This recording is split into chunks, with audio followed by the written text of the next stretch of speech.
This paper is, at first glance, a bit of a dry paper, you might say, though it's about mud. But actually, it's quite a profound paper. It's talking about the formation of mudstone. This is rocks like shale, etc., which are formed by very fine sedimentary material that we classify as mud.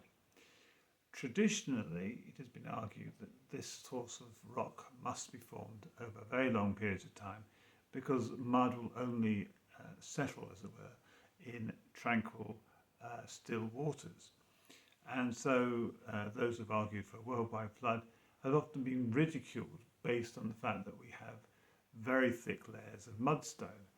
The argument being that that must have accumulated over tranquil waters over many, many thousands, if not millions of years.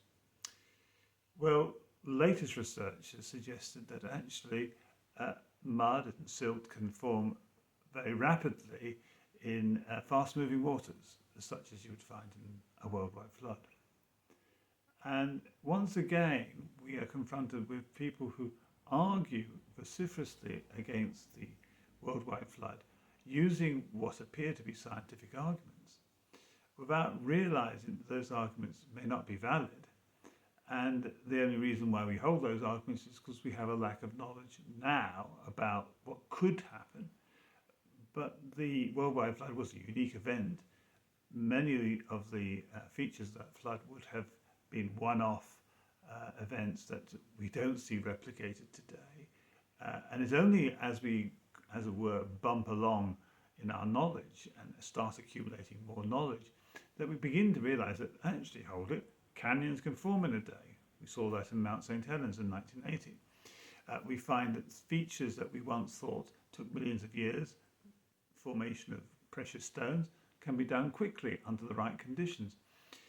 And almost always these so-called scientific arguments that say the flood can't happen because it takes millions of years or thousands of years to generate these types of rocks, opals, oil, coal, you name it, turn out actually to be invalid when the data comes to hand through experiments to show that in fact many of these features can be generated very quickly in the right conditions, and almost always the worldwide flood provides the right conditions.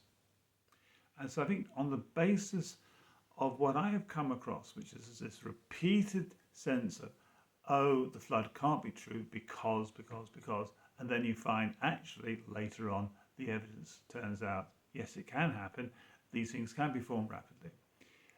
I think when we come across any future arguments that somebody says, oh, well, the flood can't be true because of this, just remember they said that about half a dozen or 20 other things, and they all turned out to be wrong.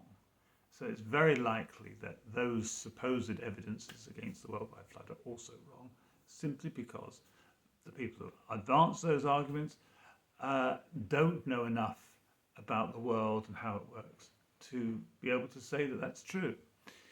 And that's really, I think, a classic problem with people who argue against the worldwide flood. They're arguing as if they know what would happen in a worldwide flood, and they're arguing that based on their knowledge of what they think would happen in a worldwide flood, these features couldn't be true. Well, it actually turns out that those features can happen as a result of a worldwide flood, and repeatedly it's been shown that they can happen. And this is a good example of the mudstone. Mudstones can be formed rapidly, just as would have been the case during the worldwide flood. I have come to the conclusion, with the amounting evidence I have come across over 20 or 30 years of study, that the argument for a worldwide flood is irrefutable. This is just one example, but it's one example plus another 20 or 30 other examples. And I think we can therefore have great confidence in the Bible and great confidence in its claims.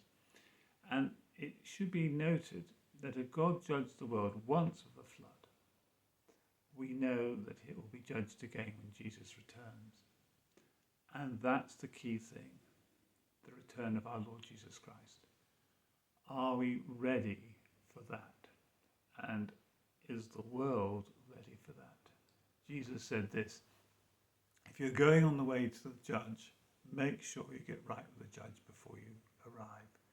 And the judge is arriving soon, in a sense. We're going to be meeting him soon. And the desperate need of our world is to get right with God before he arrives. Well, thank you for listening.